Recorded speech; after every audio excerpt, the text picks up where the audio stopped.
Hello, everybody, and welcome to another edition of the Zone Star State podcast. I'm Matthew Brune, and joining me once again is Ishmael Johnson, and it is December 2nd. Ish, how are you feeling? We took the second half of last week off. Yeah, We didn't record on Thursday, so it's been a week now. How are you feeling?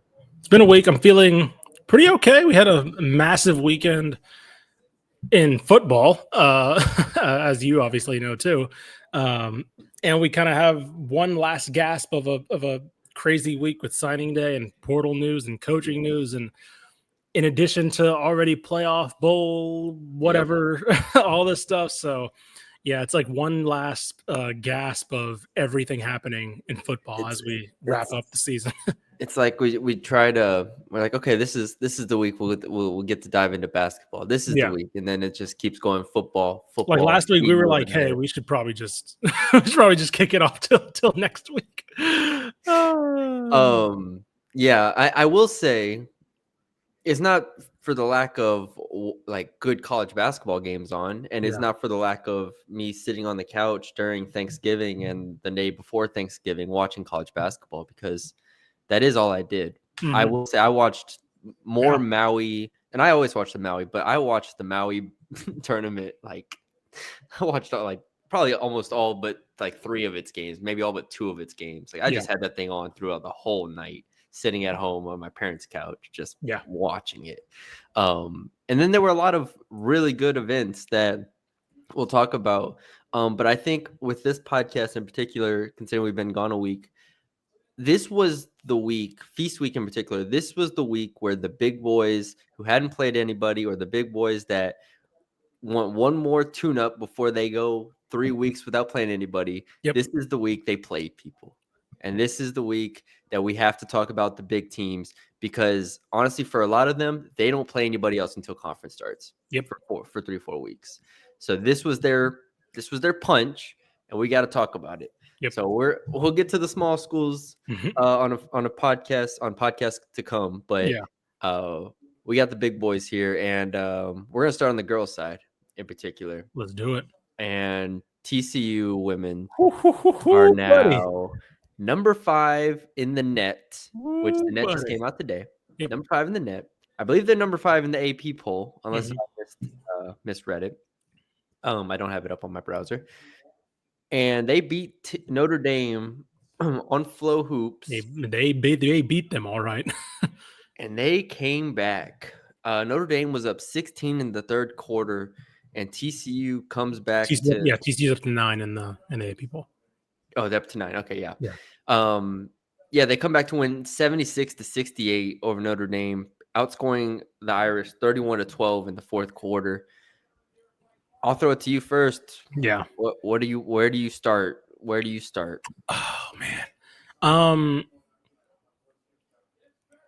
Like if Rory Harmon and Madison Booker didn't exist, Sedona Prince and Haley Van Lith are the best 1-2 in the state. And at this point, I think we're weighing that former argument. I was about to say we're weighing that former duo off what each of them individually had done, not really on a full season of what they can do. If we're just going off what they have done together, I think Sedona Prince and Haley Van Lith are the best duo in the state. And that's men or women's, by the way. That is like the best duo in basketball in the state right now. Like there's an argument that they're in the country right now, right? There's individual players who are better, right?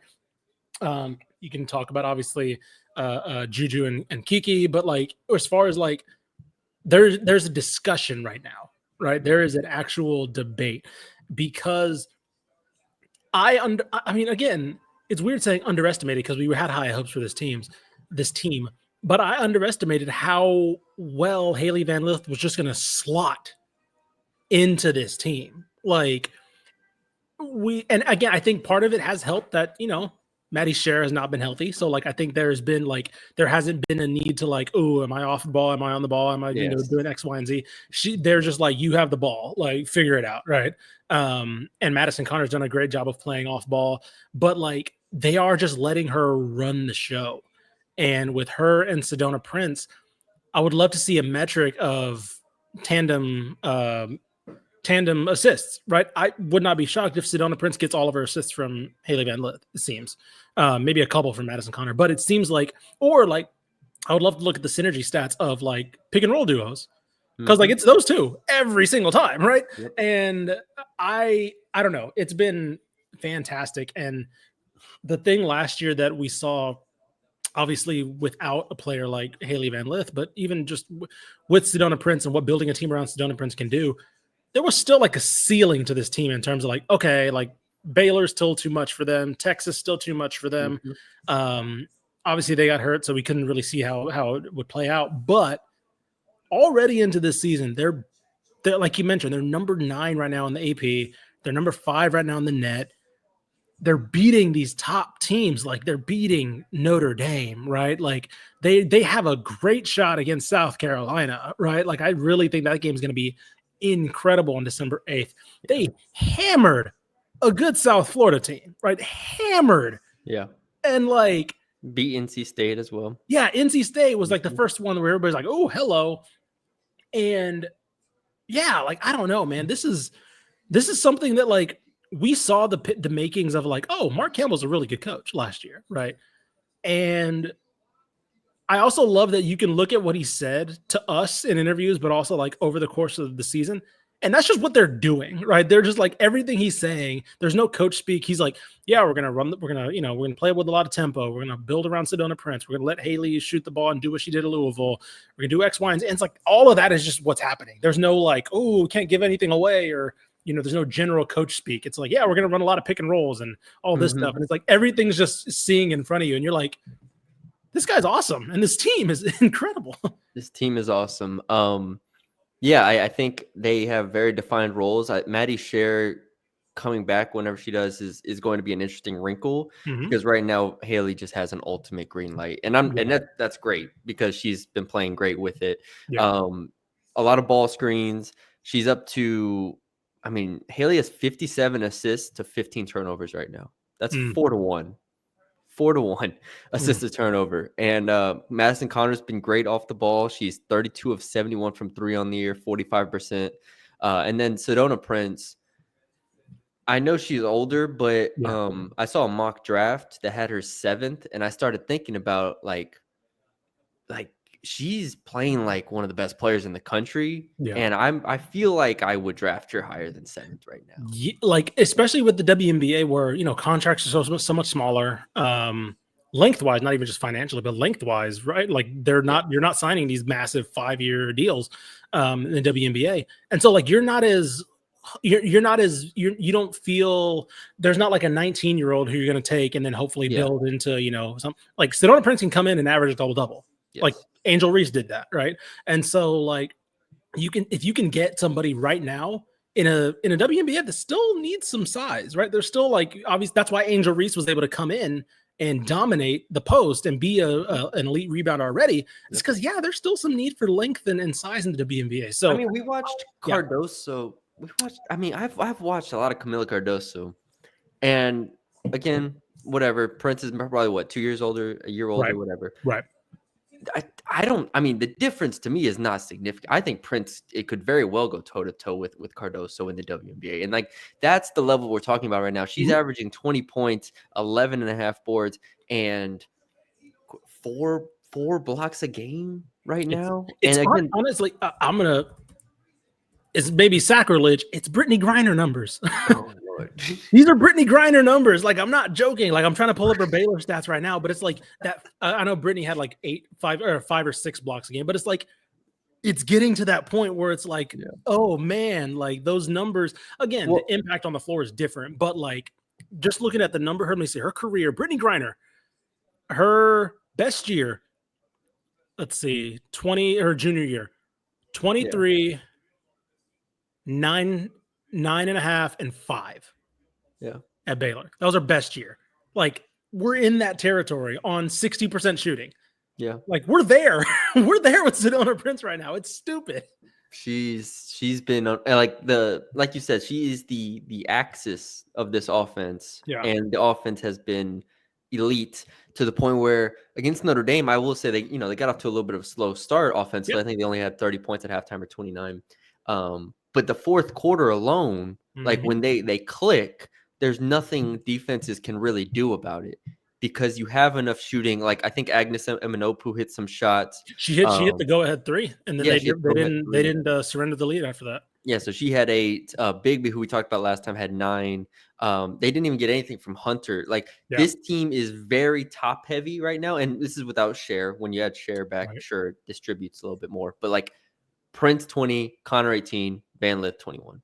That's it. That's all I need. Yeah, that's all I need. And so you have that now. And again, if we go a little bit more broader scope, sure. Iowa State, like this is the favorite in the Big 12 now. Yes, easily. Iowa State does not look like the same team. We'll see again. Like Baylor, I would take that team over Baylor right now. Like I'll tell you the second place one right now. Right now is West Virginia, and I watched West Virginia play Texas very very tight. Like that's but that's a similar type game. But I'm taking TCU in that game because of Sedona Prince. The guards are even, but Sedona Prince in that game. And we'll talk about Texas in a second. Like I think the bigs can outweigh West Virginia. So now we're looking at the Big 12 and like, oh, TCU is not just like a top 10 team. We might be talking about a potential conference champion in Mark Campbell's second year with this roster. Yeah, it's starting to get to that point where you look at this team and you like you said, you're looking at them like who beats this? Who would you take over this team right now in the Big 12? Iowa State, like I said, Iowa State's had some disappointing showouts. Baylor, of course, the one game they have played was Indiana, and they lost that game, and they haven't played anybody else. Kansas State as well, not really that impressive so far. So it's like, or they may have one player but you take Sedona Prince, you're like, yeah, you can kind of neutralize them or kind of go at them on the other end. So yeah, I agree. Like I didn't expect this jump. I didn't expect this jump from Sedona Prince either. Like she was really good last year. She's going from, if she stayed healthy, from like conference player of the year to like national player of the year. Like I didn't expect that kind of a jump at all. But yeah, it's the South Florida win is the way they pummeled them. Like what was it, by 40? Something like that. It was something stupid. A decent South Florida team. That's what made me stood up. And then obviously the Notre Dame one was like a cement on top of that. But yeah, I'm floored by this team right now because they're so much fun to watch too. Like we'll talk about Texas, and it's like they're not always the most fun team to watch. No. But they're just that much. I mean, South Carolina's the same way, right? You know how good they are, but it's like they're not exactly the most fun. LSU same way. This team's fun, and they're like running up the floor. They can beat you up in so many ways, inside, outside, defensively, off. It's insane. I cannot wait for that December 8th game against South Carolina. Yeah. I'm just scrolling through stats right now. Bart Torvik has them 11th overall. Again, that is the highest rating of any Big 12 team. Yeah. West Virginia is behind them a couple spots. But the South Carolina game is interesting because in theory, I want to be like, they don't need to beat South Carolina. Like you don't have to. Mm-hmm. But then I think of the matchups, and I don't think South Carolina like matches up great with Sedona Prince, like similar to what Notre Dame. Eventually, they just kind of wear you out. Right. If the guards defensively can guard a full Wiley, if they can guard, whether it's Johnson, Pau, whatever, if they can match them, I again, in this year specifically, where I don't think South Carolina. Well, I know South Carolina is not a dominant figure. Yeah. Texas, UCLA, UConn are all very, very good. There's not going to be a team that goes like undefeated this year. Right. Put me in a bracket if I'm TCU. Put me in a bracket and let's see who beats me. Mm-hmm. Let's just see. See. They're not the best team. I was about to say no, but right now it's looking like you're taking like a collection of teams. You're in that collection, in my opinion. 2 years ago, LSU wins the title, and they were not the best team in the country. They were a 3 seed. They had Alexis Morris, they had Angel Reese, and then they had some role players. Yep. That's what this feels like. This feels like a team that knows its identity and that is playing to their potential. And it's only December, but I'll take that. I'll take that. Okay, we got to move on. Well, that was great. We love TCU. Well, I got to send an email to get Campbell back on. All right. Texas women, flip it over there, because they finally played a game that was worth watching and at least tracking. like I said, a lot of teams waited for this week to play their games, and Texas goes and wins the Gulf Coast Showcase. Shout out to Flow Hoops, not because it's a good product or anything like that. They just have it. But I had to get it because of LSU, so I had it still on the browser. And they went and won the Gulf Coast Showcase. They played West Virginia, and it wasn't a comfortable win at all. But I think I learned a lot. I learned a lot about this team. I liked watching Roy Harmon and Madison Booker play off each other, even though it wasn't perfect. They are extremely deep. Mm-hmm. I think that was my biggest takeaway was the front court. They have 4 legitimate bigs that are just going to beat the heck out of people. Mm-hmm. Oh my God, I forgot how to say it. Oldecker. Yeah. She played more than Taylor Jones in this game, and you swap those two around. That's 6'6" coming at you both ways. Yeah. And then you have Aaliyah Moore and Justice Carlton at the 4 rotating, and you're like, what do you want me to do here? Mm-hmm. That is just an elite front court, both 1s and 2s. And so you have that, and that was too much for West Virginia to overcome. But at the same time, I wanted to see more from Harmon. I want to see more from Booker. Like, I want to see a little bit more from them and the guards. But I just think I have to accept that this is a Vic Schaefer team. And just like a Kim Mulkey team, the bigs are going to be this focal point here. And they're going to win games with defense, rebounding, physical presence, which is fine. Mm-hmm. It made for a little bit closer game against West Virginia than I think it could have been, because Texas is just so talented. I'm just have really high expectations. Sure. No, I think that's perfectly encapsulating of what we should probably expect from this team. I do think West Virginia, like you mentioned earlier, like they're probably in that front pack now of the Big 12. Like, okay, like I'd probably put them at 2nd or 3rd right now as my favorites to win that conference. Mm-hmm. But I think there's still a ceiling, especially compared to a Texas. There's still a ceiling on where that team is. But still a great test. I mean, Mark Kellogg's done a really good job there early on. And as we saw from his SFA days, he knows how to coach a really, really fluid offense. Like, you're going to have to guard sometimes the entire shot clock, sometimes, the whole way up the floor. Like, they're going to generate really good looks. I believe they lead the country, or they're 2nd in the country right now in field goal percentage right now. Points per play, they're 9th, almost averaging an entire point per play, per possession, which is crazy. And they are, let's see, points per scoring attempt. Yeah, they're 17th. So again, that's going back to his SFA days, right? It was the most efficient offense in the country. Or excuse me, that's Texas. I was looking at Texas. I believe they are, where am I looking at? 16th in the country, right? So like the most efficient for Texas, which is how they dominate with their size and their easy shots. But also you look at 11th points per play for West Virginia. And so, yeah, you were going to get Texas trying to do what they can to neutralize that. I'd say that's a good test, man. I think for me, yeah, the numbers aren't going to be there, especially in non-conference, because I think everything is waiting, especially for Rory. I think we saw that 2 years ago where Rory was coming back 2 years ago, and it was like, it was kind of a slow start for her. Yeah. Then by the time conference got playing, everything was good to go. I think we're seeing that obviously again this year, but also from Madison Booker. She didn't hit the ground running last year either. And so I think that's very much intentional. I think that Vic Schaefer, like you mentioned, him and Kim Mulkey and even Don Staley as well, right? They're going to beat you from the out. They're going to beat you from the inside.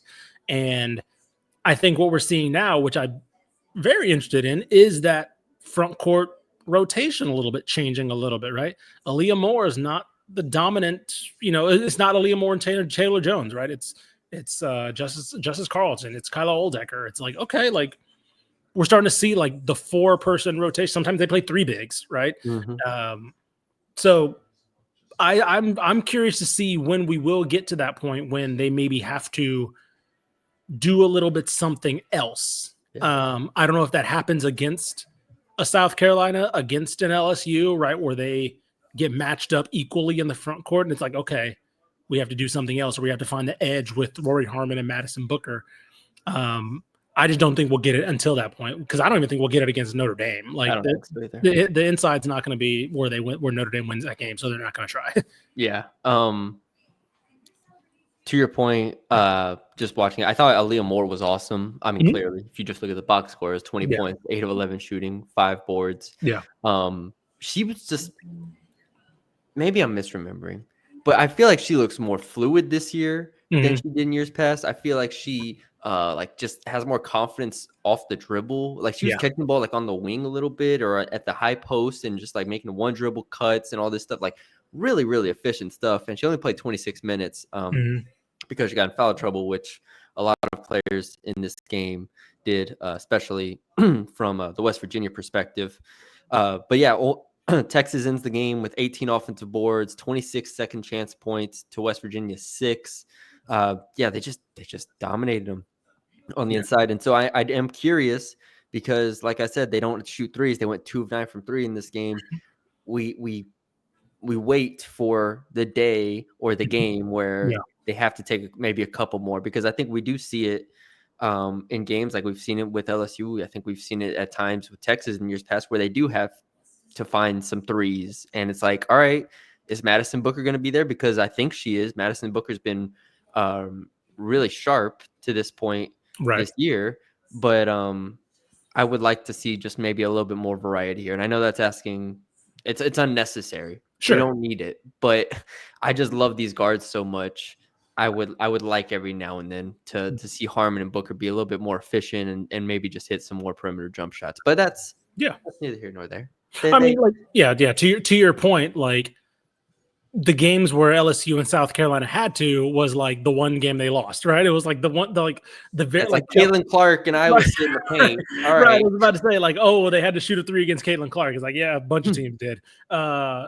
South Carolina was the year before against Caitlin Clark, and it was like, okay, they probably, but it was like, okay, you get to a certain point where you're just like, hey, you just get beat by one team in America, and that's it. If it can get you to a Final Four, like, okay, that's a good problem to have.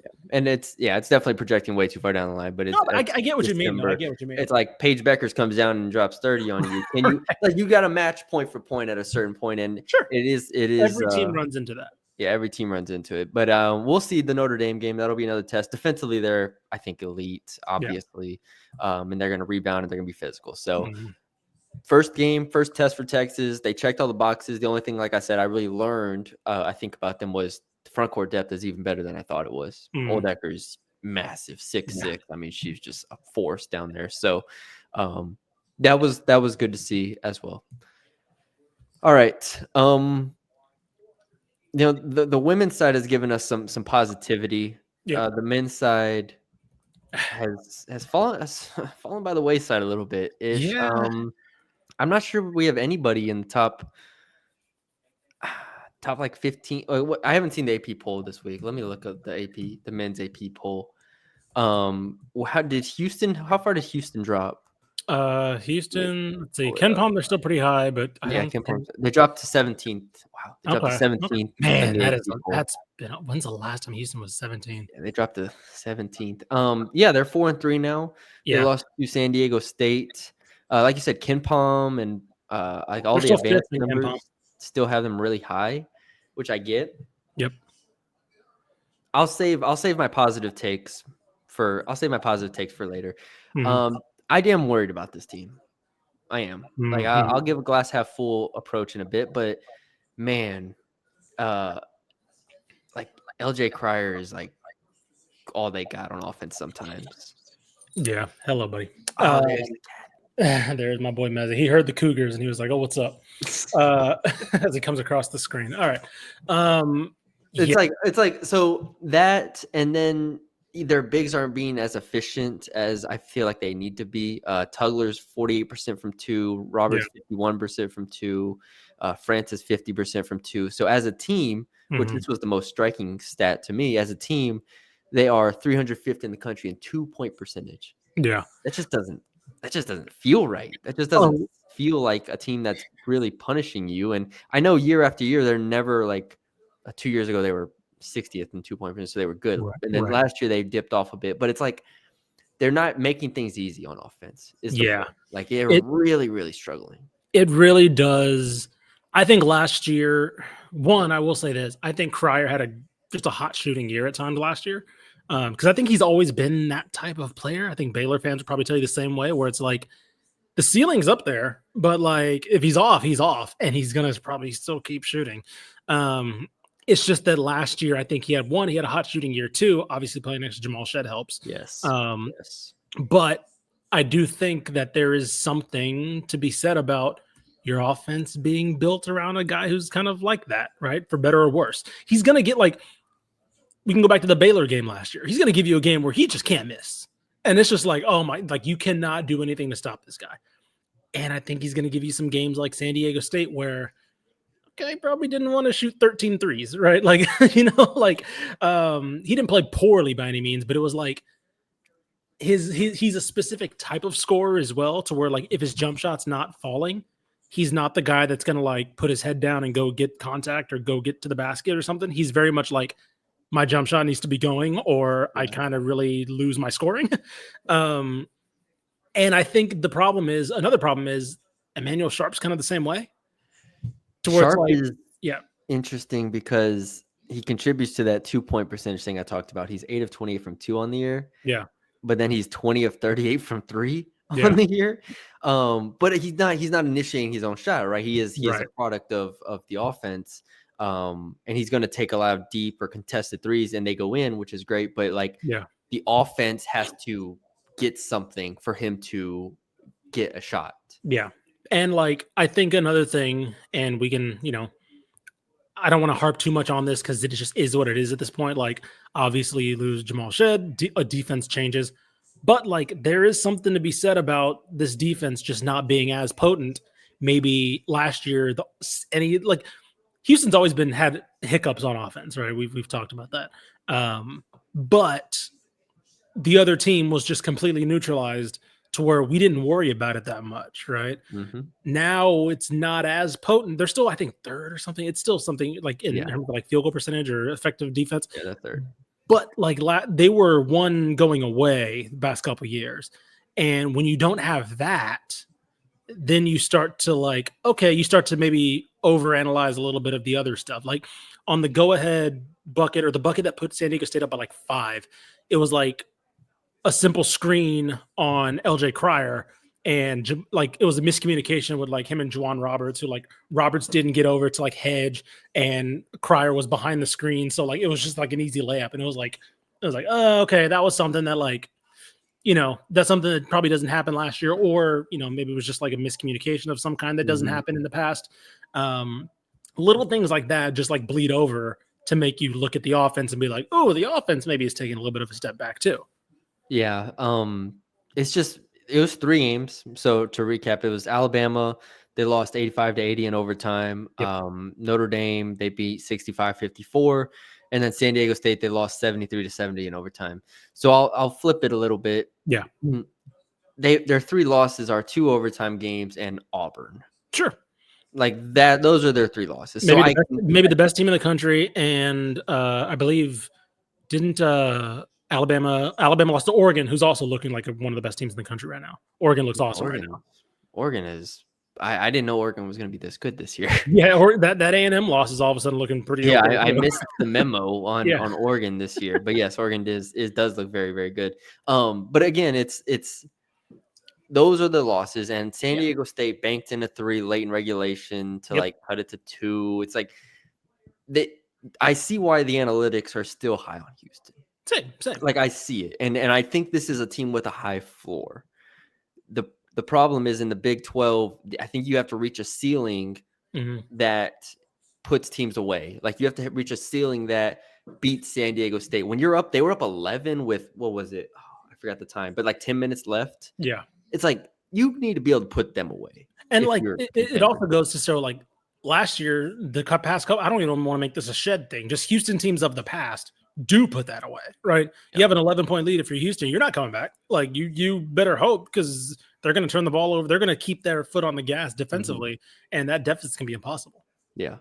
The last thing I'll say is this does feel like I was watching them and I was like, this reminds me of something, and this might be niche, but it feels like some of those older North Texas teams, not older, just a couple years ago, where they did terrible 2-point percentage, have to take a lot of threes and rely on their defense, and they play extremely slow, which Houston is 358th in tempo right now. Like that's what it feels like to me, and obviously it's a different level because it's Houston, but yeah, it feels flawed a little bit. I will say another stat that stood out to me before we move on is free throw attempt rate, 263rd in that. So they're not getting to the free throw line. They're not making twos. Like they're not putting the defense at a disadvantage at all, really. And so that's where you get the Sharps and the Criers having to take threes and having to take those contested shots and then hoping you can get offensive rebounds. And, teams at this point know what Houston is. They know they're going to hammer the glass. So that's really their fastball. And if they can't, if you can't win with that fastball, then it's going to be tough for them. So we'll see. But 4-3, negatives, positives. I still think they're a very good team. In the scope of the Big 12, we'll see. Like Iowa State and Kansas are clearly the two other teams there. The rest of the conference has kind of slipped a bit. I mean, Cincinnati's good, Tech is good, but like Baylor, I think there's a gap, right? Houston, Iowa State, Kansas, and then a gap. So I think they're good there. But if we're having aspirations of winning a conference or being a 1-2 seed, I do think the ceiling's a little bit lower here. Yeah. I think they have Butler coming up this weekend, which will be a decent test, right? They're not a ranked team, but that's probably the best team they'll play until Big 12, I think. Yeah. So it'll be a good, let me see. Let me make sure about that. Basically until Oklahoma State, the 30th. So everybody else is in the hundreds and 200s of Ken Palm. So it'll be a decent test. Butler's just inside the top 60, and they're a good 3-point shooting team. They've been one of the best defensive teams in the country so far. Again, lack schedule. They have a win over SMU and a good win over Mississippi State this past weekend. So decent test to kind of see, like, okay, can some of these things be righted? Is it just Houston losing to potentially some of the best teams in the country, or is it something a little bit more concerning? Blow them out, Houston. Yeah, there you go. That'll solve everything. Butler's 358. Oh, no. 303rd in turnover percentage on offense, Houston. Go force some turnovers. Yeah. There you go. Finally, Texas A&M men's basketball had a really busy week. Like you said, they lost to Oregon. Yep. But then they come back and they beat Creighton 77-73, and then they beat Rutgers 81-77. I watched the Rutgers game in particular because, I like watching Ace Bailey and Dylan. Yeah, I was about to say Rutgers is like the random team this year where everybody's just going to tune in just to see those two. Yeah, I'm going to tune in and watch. But A&M, I think my biggest takeaway from them, and we talked about them a little bit on a previous pod. Maybe their limitations. I think it was after the win over Ohio State. They look good, maybe not great. I was still impressed by their athleticism. I just felt like they were more athletic than Rutgers, and they're just like stronger, and that goes a long way with Buzz Williams. And so I'm starting to see it like make sense a little bit more. Zurich Phelps and Wade Taylor makes sense. Wade still takes a bunch of like deep and contested threes, but I think that's just who he is, man. Yeah, he's just gonna take some shots. Where you're like, why are you? He airballed, I think, his first 2 threes of the game, and I'm like, wow, this dude is chucking. And then Zurich Phelps 6 of 27. It's the Patrick Ewing meme where it's like, do you practice that shot with Wade Taylor? It's like, do you practice that shot? What kind of shot is that? He just goes. Zurich Phelps is 22% from 3 on the year. So again, the shooting in the backcourt is a question. Obaseki doesn't shoot at all. 2 of 8 from 3. Right. 3-point wise, they're not going to be good. They're 30% from 3 on the year. Yep. This is going to be another year where they are second in the country in offensive rebound percentage, 30th in the country in free throw attempt rate, and they're just going to punch you in the mouth and see if you can punch back. Yeah. And that's where we are. And Zurich Phelps actually contributes to that. Zurich Phelps tries to get to the rim like he's Russell Westbrook. I was about to say, so that's where I think this team is going to be very fun because are they good to watch on offense? No. Can they shoot? No. Can you guard them for a full game? No. Like Wade Taylor and Zurich Phelps are going to get to the line 10 plus times a game. Like they're just going to. And I think Buzz Williams just said, you know what? We're not going to be the prettiest offense, but we're going to be one of the hardest teams to score against. And you're going to foul us because you can't guard us. And the more I see the Zurich Phelps thing play out, the more I'm like, so this is going to work out. Like this isn't just like, oh, we need the tandem to kind of work into. It's like, no, just get two guards who nobody can guard, and it's like it'll work, bro. It's like, some people, or some coaches, I should say, maybe see a need and be like, okay, this will help us in this area or something like that. He just went and got Zurich Phelps to further reinforce that this is what we're gonna do. Like he did not go to therapy. Oh, we need a spot up shooter. It's like no. We need another one of those guys that does that thing. I want two hammers that are just gonna punch you in the face until you fall down. Like that's what they did. Zurich Phelps is 25th in the country and 23rd in the country in usage percentage right now. Yeah, no, we just need two guys who use the ball a lot, and then nobody can guard.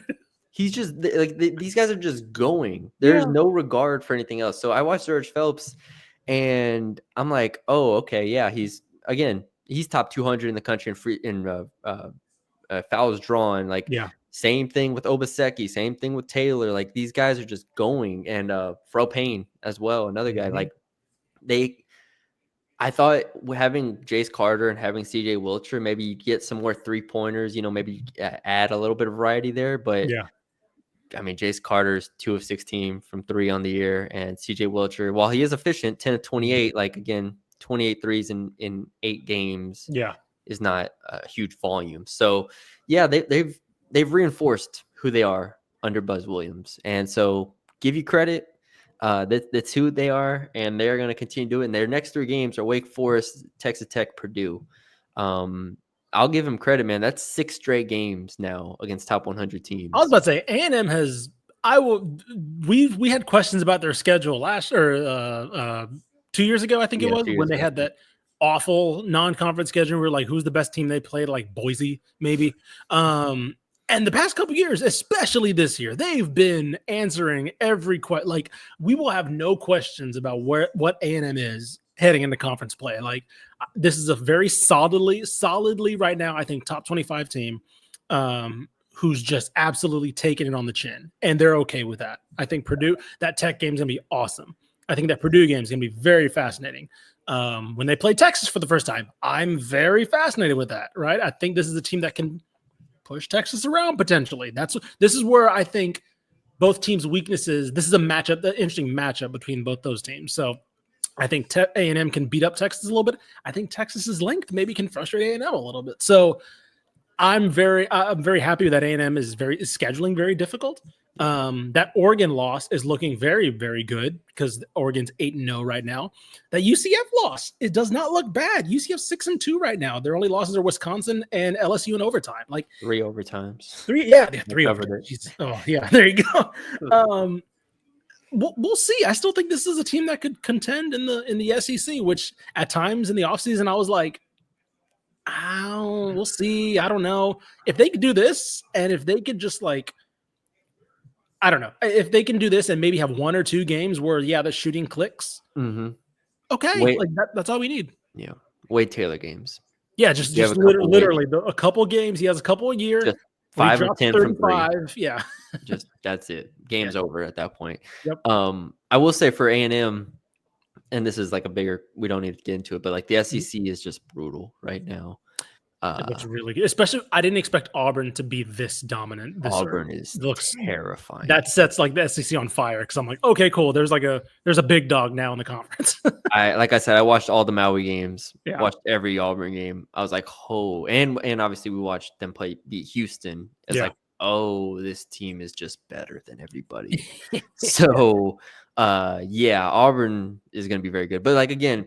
Then you have the Tennessee, Florida, Alabama, Kentucky group, and then A&M is right there, like on Kim Palm's little rankings, like they're right there, right after them. So if you finish top 5 in the SEC this year, you're gonna be a top 3 seed, like in the tournament. You're gonna be a 3 seed or better at this point. So that's the range we're looking at. So I feel good. Like if you ask me between A&M and Texas right now, I'm picking A&M.